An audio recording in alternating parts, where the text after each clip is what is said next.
اداره امنیت ملی هسته‌ای آمریکا از آزمایش موفق نسل جدید بمب اتمی B61 در هفته گذشته خبر داده اعلام کرد. این آزمایش با هدف آماده نگه داشتن این بمب‌ها برای استفاده احتمالی و افزایش امنیت صورت گرفته. این اقدام آمریکا نقض آشکار قوانین بین‌المللی و پیمان منع گسترش تسلیحات اتمی و ادعاهای این کشور در توقف هر گونه آزمایش اتمی است.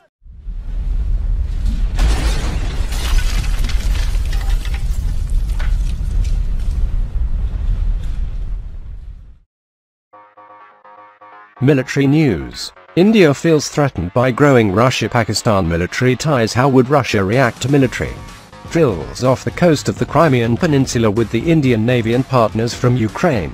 Or in the vicinity of the Kuril Islands with the Japan Maritime Self-Defense Force? From Sept.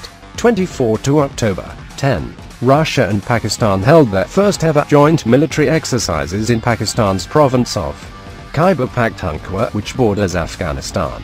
The Russian military contingent consisted of more than 70 servicemen of the 34th Mountain Motorized Rifle Brigade of the Southern Military District. In fact, the first ever description used by Russian and Pakistani officials and mass media regarding these military exercises is not entirely correct. Russia has already had two naval exercises, Arabian Monsoon 2014 and Arabian Monsoon 2015. And they were supervised by superiors of the Federal Drug Control Service of Russia.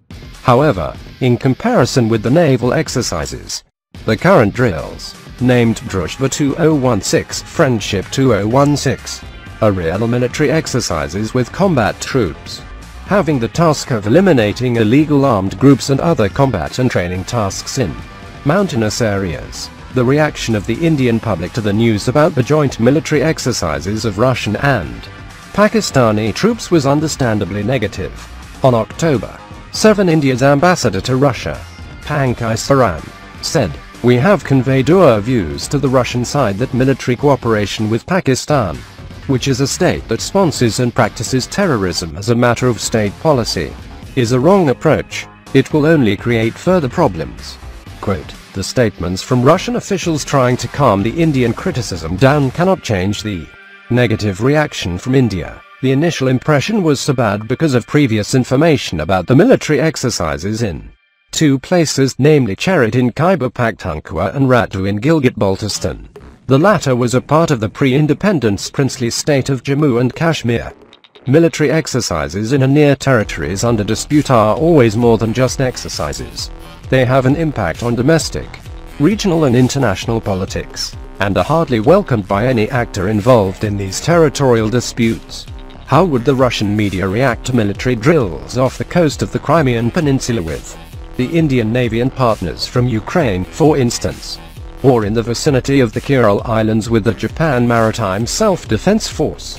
Russia missed an opportunity to prevent this reasonable reaction from India, fueled by a heavily armed terrorist attack on the Indian Army Brigade headquarters in Uri, near the line of control on Sept. 18. Moscow could have agreed with Pakistan to postpone the military exercises and to hold them after the upcoming visit of Russian President Vladimir Putin to India to participate in the October 1516 BRICS summit in Goa. Yet Russian authorities preferred to be inflexible and insensitive to Indian feelings. Officials in the Ministry of Defense and Ministry of Foreign Affairs seem to believe that military cooperation with Pakistan will teach the Pakistani army not to use itself for terror attacks against India, according to Russia's ambassador to India, Alexander Kadakin, and will help to fight terrorism and drug traffic coming from Afghanistan, as Anatoly Antonov, Deputy Minister of Defense, said in 2015. No doubt, the Indian audience wouldn't buy these arguments, and Afghanistan wouldn't buy them either. Indian interests. But how can Russia participate in sharing combat experience with Pakistan, when the latter's own experience is based on multiple conflicts with India, which is Russia's privileged strategic partner? How can Moscow assure Delhi that the armed forces of Pakistan will not use the fruits of military cooperation with Russia against India? Military cooperation between Moscow and Islamabad could help Pakistan to respond to security threats on its territory, providing political, economic, Unlimited military support would help Islamabad address security issues before they will threaten Moscow, but this assistance should not alter the regional balance of power or provoke India. It should not cost Moscow growing mistrust with Delhi and the potential to lose ground in India. It should be carefully developed by Moscow in the context of South Asia, not just in terms of U.S. Russian competition of the Afghanistan drug trafficking issue. The writer is a South Asia expert and associate in the Carnegie Moscow Center's Non-Proliferation program.